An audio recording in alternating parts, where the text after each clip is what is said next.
Marpalli media YouTube ಚಾನಲ್ಗೆ ತಮ್ಮೆಲ್ಲರಿಗೂ ಆಧಾರದ ಆತ್ಮೀಯ ಸ್ನೇಹಿತರೆ. ತಾವು ಇಲ್ಲಿಯವರೆಗೆ ದೇವಾಲಯಗಳ ದರ್ಶನ, ಕಥೆಗಳು ಮತ್ತು ನಾನು ಬರೆದಂತ ಕವನಗಳನ್ನ, ಒಳ್ಳೆ ಸಂಗೀತಗಾರರು ಹಾಡಿರೋದನ್ನ ತಾವು ಕೇಳಿದ್ದೀರಿ, ಮೆಚ್ಕೊಂಡಿದ್ದೀರಿ. ಹಾಗೇನೆ ನಮ್ಮ ಯೂಟ್ಯೂಬ್ ಚಾನಲಿನ ವಿಶೇಷ ಅಂತಂದ್ರೆ ಶ್ರೀಮತಿ ಮಂಜುಳಾರವರು ಮಾಡುವಂತ ಅಡಿಗೆ ಕಾರ್ಯಕ್ರಮ. ಈ ಅಡಿಗೆ ಕಾರ್ಯಕ್ರಮದಲ್ಲಿ ಇವತ್ತಿನ ಯಾಂತ್ರಿಕ ಲೈಫಿಗೆ ಬೇಕಾದಂತ ಅಡಿಗೆ ಅಂತಂದ್ರೆ ನ್ಯಾಚುರಲ್ ಅಡಿಗೆ. ಇತ್ತೀಚೆಗೆ ಏನಾಗ್ಬಿಟ್ಟಿದೆ ಅಂದ್ರೆ ಹೋಟ್ಲ್ ಅಡಿಗೆ ಅಥವಾ ಬೇರೆ ಬೇರೆ ರೀತಿಯ ಕಲಬೆರಕೆ ರೀತಿಯ ಅಡಿಗೆಗಳನ್ನ ತಿಂದು ನಮ್ಮ ನಾಲಿಗೆಗಳು, ನಮ್ಮ ಆರೋಗ್ಯ ಹಾಳಾಗೋಗಿದೆ. ಇದನ್ನು ನಾನು ಎಷ್ಟೋ ಸಲ ಹೇಳಿದ್ದೇನೆ. ಆದಷ್ಟು ನಾವು ನ್ಯಾಚುರಲ್ ಅಂದ್ರೆ ಪ್ರಾಕೃತಿಕ ದತ್ತವಾದಂತಹ ಅಡಿಗೆಯನ್ನ ಮಾಡಿ ತಿಂದ್ರೆ ಹೆಚ್ಚು ಕಡಿಮೆ ಆರೋಗ್ಯಕ್ಕೆ ಅದು ಉಪಯುಕ್ತ ಆಗತ್ತೆ. ಆದ್ರಿಂದ ಇವತ್ತು ನಿಮಗೆ ಒಂದು ವಿಶೇಷವಾದಂತ ಸಾರನ್ನ ಮಾಡೋದಿಕ್ಕೆ ನಾನು ಶ್ರೀಮತಿ ಮಂಜುಳಾರವರನ್ನ ಈ ಕಾರ್ಯಕ್ರಮಕ್ಕೆ ಆಹ್ವಾನಿಸ್ತಾ ಇದ್ದೇನೆ. ಶ್ರೀಮತಿ ಮಂಜುಳಾರವರು ಬರಬೇಕು. ಮಾರ್ಪಳ್ಳಿ ಅವರಿಗೆ ನಮಸ್ಕಾರ. ನಮಸ್ತೆ ಮೇಡಮ್. ಈಗ ನೀವು ಮಾಡಿರುವಂತ ಅಡಿಗೆ ಕಾರ್ಯಕ್ರಮ ಬಹಳಷ್ಟು ಜನಗಳಿಗೆ ಮೆಚ್ಚುಗೆಯಾಗಿದೆ. ಅಷ್ಟೇ ಅಲ್ಲ, ನೀವು ಕೊಟ್ಟಂತ ನಂಬರು ಮತ್ತು ನಮ್ಮ ಯೂಟ್ಯೂಬ್ ಚಾನಲ್ಗೆ ಫೋನ್ ಮಾಡಿ ಮೆಚ್ಚುಗೆಯನ್ನ ವ್ಯಕ್ತಪಡಿಸಿ ಇಂಥ ನ್ಯಾಚುರಲ್ ಅಡಿಗೆ ಬೇಕು, ನೀವು ಈ ಸಲ ಯಾವ್ದಾರ ಹೊಸ ಅಡಿಗೆಯನ್ನ ಅಂದ್ರೆ ಪಾರಂಪರಿಕವಾಗಿ ಬಂದಂತಹ ಒಂದು ನ್ಯಾಚುರಲ್ ಅಡಿಗೆಯನ್ನ ಮಾಡಿಸ್ಬೇಕು ಅಂತ ಹೇಳಿ ಅವರೆಲ್ಲ ಕೇಳ್ಕೊಂಡ್ರು. ಅದರ ನಿಟ್ಟಿನಲ್ಲಿ ಇವತ್ತು ನಿಮ್ಮನ್ನು ನಾವು ಕರೆಸಿದ್ದೀವಿ. ಇವತ್ತೇನ್ ಮಾಡ್ತೀರಿ? ನಾನು ಇವತ್ತು ಸ್ಪೆಷಲ್ ಆಗಿ ಪುನರ್ಪುಳಿ ಸಾರು ಅಂತ ಮಾಡ್ತೇನೆ. ನೋಡಿ, ಪುನರ್ಪಳಿ ಈ ವಿಚಾರ ನೀವೇನ್ ಮಾಡಿರ್ತೀರಿ ಅಂದ್ರೆ, ಕೆಲವರಿಗೆ ಅಂಗಡಿಗಳಲ್ಲಿ ಕೆಲವು ಆಯುರ್ವೇದಿಕ್ ಅಂಗಡಿಗಳು ಅಥವಾ ಎಲ್ಲ ಅಂಗಡಿಯಲ್ಲಿ ಸಿಗತ್ತೆ. ಅದನ್ನ ಕೋಕಮ್ ಅನ್ನುವಂತ ಪದಗಳನ್ನ ತಾವು ಕೇಳಿದೀರಿ. ಅದನ್ನ ನಾವು ಕನ್ನಡದಲ್ಲಿ ಹೇಳೋದಾದ್ರೆ ಪುನರ್ಪುಳಿ. ನೋಡೋಣ, ಈ ಪುನರ್ಪುಳಿ ನೋಡಿ ಆರೋಗ್ಯಕರವಾದಂತ. ಇದನ್ನ ಮಾಡೋದಕ್ಕೆ ಬಹಳ ಹೊತ್ತು ಏನ್ ಬೇಡ, ಬೇಕಾಗಿಲ್ಲ. ಏನೇನು ಹಾಕ್ತೀರಿ ಅನ್ನೋದನ್ನ ಹೇಳಿ ಮೇಡಮ್. ಇದು ಪುನರ್ಪುಳಿ ನೋಡಿ. ನೋಡಿ, ಇದನ್ನ ತಾವು ನೋಡ್ತಾ ಇರಬಹುದೇನೋ. ಪುನರ್ಪುಳಿ ನೋಡಿ ಹೇಗಿದೆ ನೋಡಿ ಅಲ್ವಾ? ಈಗ ಈ ಪುನರ್ಪುಳಿಯನ್ನ ಏನ್ ಮಾಡ್ತೀರಿ, ಯಾವ ತರ ಮಾಡ್ತೀರಿ? ಇದು ಒಂದು 1/4 ಗಂಟೆ ಮುಂಚೆ ನಾವು ನೆನೆಸ್ಬೇಕು ಪುನರ್ಪುಳಿ. ನೋಡಿ, ಪುನರ್ಪುಳಿಯನ್ನ ನೆನೆಸಿರ್ಬೇಕು. ಈ ರೀತಿ ನೋಡಿ. ಅವಾಗ ಅದ್ರ ಕಲರು ಹೇಗಾಗಿರುತ್ತೆ ನೋಡಿ, ಕೆಂಪು ಬಣ್ಣಕ್ಕೆ ಬರುತ್ತೆ. ಇದನ್ನ ಮಾಡ್ತೀವಿ. ನಮ್ಗೆ ಎಷ್ಟು ಬೇಕೋ ಅಷ್ಟು ನೆನೆಸ್ಬೇಕು. ಅದ್ರ ಮೇಲೆ ಇದನ್ನು ಕಲ್ಲರಿಗೆಲ್ಲ ಬಂದ ಮೇಲೆ ಇದನ್ನು ಸೋಸ್ಬೇಕು. ಹೌದು.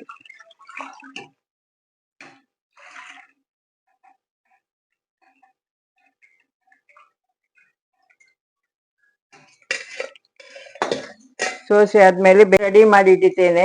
ಈಗ ನೋಡಿ ಕುದೀತಾ ಇದೆ ಸಾರು. ಈ ತರ ಆಗ್ಬೇಕು ಇದು.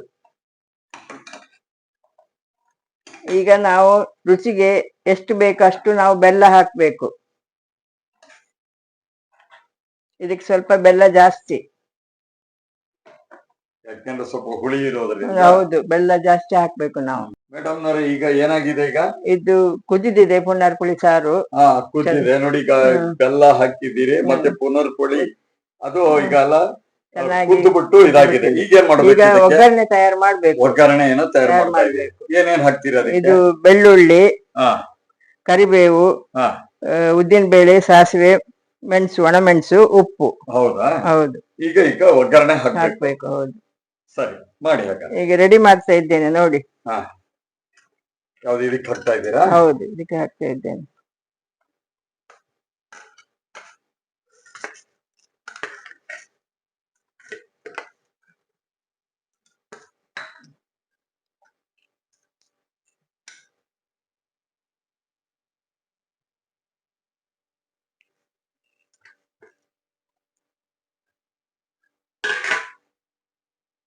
ಇದಕ್ಕೆ ಎಣ್ಣೆ, ಪ್ಯೂರ್ ಎಣ್ಣೆ, ಕೊಬ್ಬರಿ ಎಣ್ಣೆ.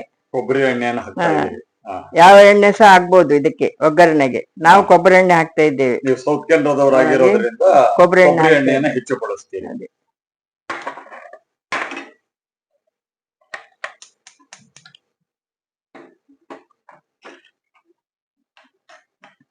ಒಗ್ಗರಣೆ ರೆಡಿ ಆಗ್ತಾ ಇದೆ ಅಲ್ವಾ? ಹೌದು.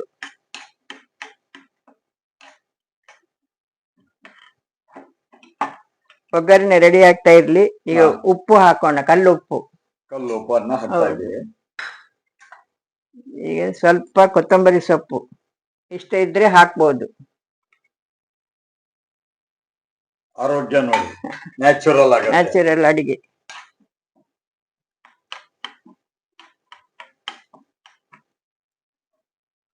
ಈಗ ಒಗ್ಗರಣೆ ರೆಡಿ ಆಗಿದೆ. ಇದಕ್ಕೆ ಕರಿಬೇವು ಸೊಪ್ಪು ಹಾಕ್ಬೇಕು ಸ್ವಲ್ಪ.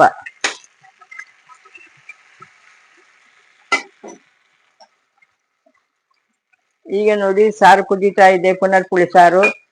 ಇದಕ್ಕೆ ಒಗ್ಗರಣೆಯನ್ನು ಹಾಕಿದ್ರೆ ಸರಿ. ಯಾವತ್ತೂ ಅಷ್ಟೇನೆ, ಯಾವುದೇ ಸಾರು ಆಗ್ಬೇಕಾದ್ರೆ ಅಥವಾ ಹುಳಿ ಆಗ್ಬೇಕಾದ್ರೆ ಒಗ್ಗರಣೆ ನೋಡಿ ಅದರ ಪ್ರಾಮುಖ್ಯತೆ ಎಷ್ಟಿದೆ. ಒಗ್ಗರಣೆ ಕೊಟ್ಟಾಗ ಅದಕ್ಕೆ ರುಚಿ ಬರುತ್ತೆ. ನೋಡಿ ಈ ತರ ಆಗ್ತಾ ಇದೆ. ನೋಡಿ ಒಗ್ಗರಣೆ ಹಾಕಿದಕ್ಕೆ ಈ ತರ ಆಗ್ತಾ ಇದೆ.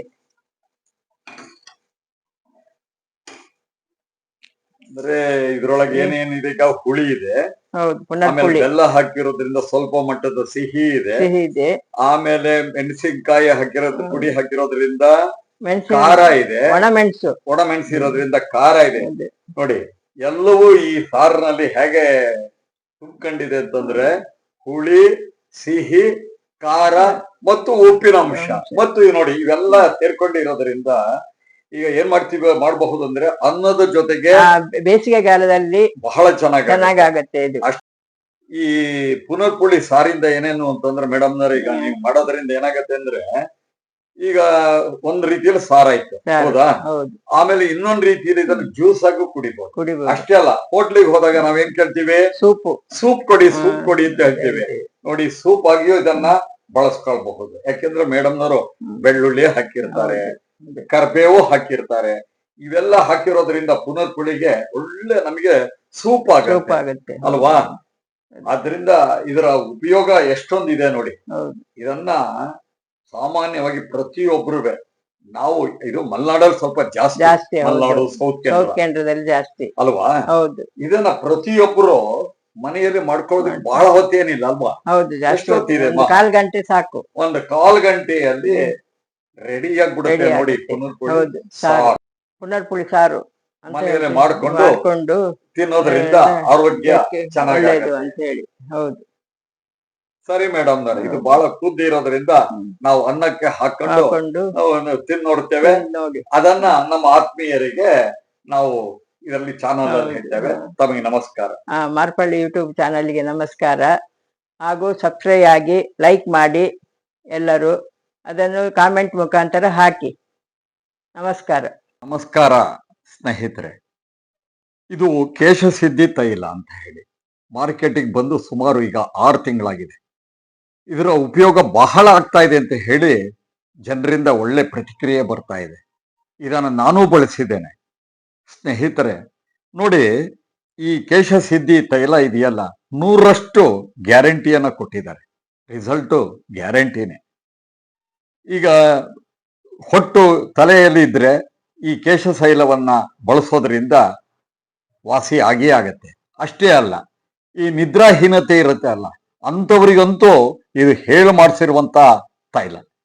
ಇದನ್ನ ಹಚ್ಕೊಂಡ್ಬಿಟ್ಟು ಒಂದು ಅರ್ಧ ಗಂಟೆ ಬಿಟ್ಟು ಸ್ನಾನ ಮಾಡಿದ್ರೆ ಒಳ್ಳೆ ನಿದ್ದೆ ಬರುವಂತದ್ದು ಖಚಿತ ಸ್ನೇಹಿತರೆ. ಅಷ್ಟೇ ಅಲ್ಲ, ನೋಡಿ, ಈ ತಲೆನೋವು ಬರೋಂಥವ್ರು ಈ ಎಣ್ಣೆಯನ್ನ ಬಳಸೋದ್ರಿಂದ, ಹಚ್ಕೊಳ್ಳೋದ್ರಿಂದ ತಲೆನೋವು ಬರೋದಿಲ್ಲ.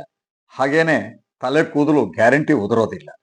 ಇದು ಸಂಪೂರ್ಣವಾಗಿ ಮನೆ ಮದ್ದು ಆಗಿರೋದರಿಂದ ಇದರಲ್ಲಿ ಬೇರೆ ರೀತಿಯ ಯಾವುದೇ ಕೆಮಿಕಲ್ಸ್ ಅನ್ನ ಉಪಯೋಗಿಸದೆ ಇರೋದರಿಂದ ಇದು ಸತ್ಯವಾಗಿ ಹೇಳೋದಾದ್ರೆ ಈ ಕೇಶಸಿದ್ಧಿ ತೈಲ 100ರಷ್ಟು ಗ್ಯಾರಂಟಿ. ಇದನ್ನ ನೀವು ಬಳಸಿ ನೋಡಿ. ಯಾವತ್ತೂ ಅಷ್ಟೇ, ನಾವು ಏನೇ ಹೇಳಿದ್ರೂ ಅದು ನಿಮಗೆ ಗೊತ್ತಾಗ್ಬೇಕಾದ್ರೆ ನೀವು ಅದನ್ನ ಬಳಸಬೇಕು. ಒಮ್ಮೆ ಬಳಸಿ ಆಮೇಲೆ ಅದರ ರಿಸಲ್ಟ್ ಗೊತ್ತಾಗುತ್ತೆ. ಈಗ ನೋಡಿ, ಇಲ್ಲಿ ಫೋನ್ ನಂಬರ್ ಅನ್ನ ಕೊಟ್ಟಿದ್ದಾರೆ. ಈ ಫೋನ್ ನಂಬರ್ ಅನ್ನ ತಾವು ನೋಡಿ. ಇದು ಎಲ್ಲ ಕಡೆ ಅಡ್ವರ್ಟೈಸ್ಮೆಂಟ್ ಅಲ್ಲೂ ಕಾಣಿಸುತ್ತೆ. ನೀವು ಇವರಿಗೆ ಫೋನ್ ಮಾಡಿಬಿಟ್ಟು ಹೇಗೆ, ಎಲ್ಲಿ ಸಿಗುತ್ತೆ ಈ ಕೇಶಸಿದ್ಧಿ ತೈಲ ಅನ್ನೋ ವಿಚಾರ, ಅಥವಾ ಹೇಗೆ ನಿಮ್ಮ ಮನೆ ಬಾಗಿಲಿಗೆ ಬರೋದಾದ್ರೆ ಏನ್ ಮಾಡಬೇಕು, ಎಷ್ಟನ್ನ ತರಿಸ್ಕೊಳ್ಬೇಕು ಅನ್ನುವಂತ ವಿಚಾರವನ್ನ ಈ ಫೋನ್ ನಂಬರ್ ಮುಖಾಂತರ ತಿಳ್ಕೊಳ್ಳಿ. ನಮಸ್ಕಾರ.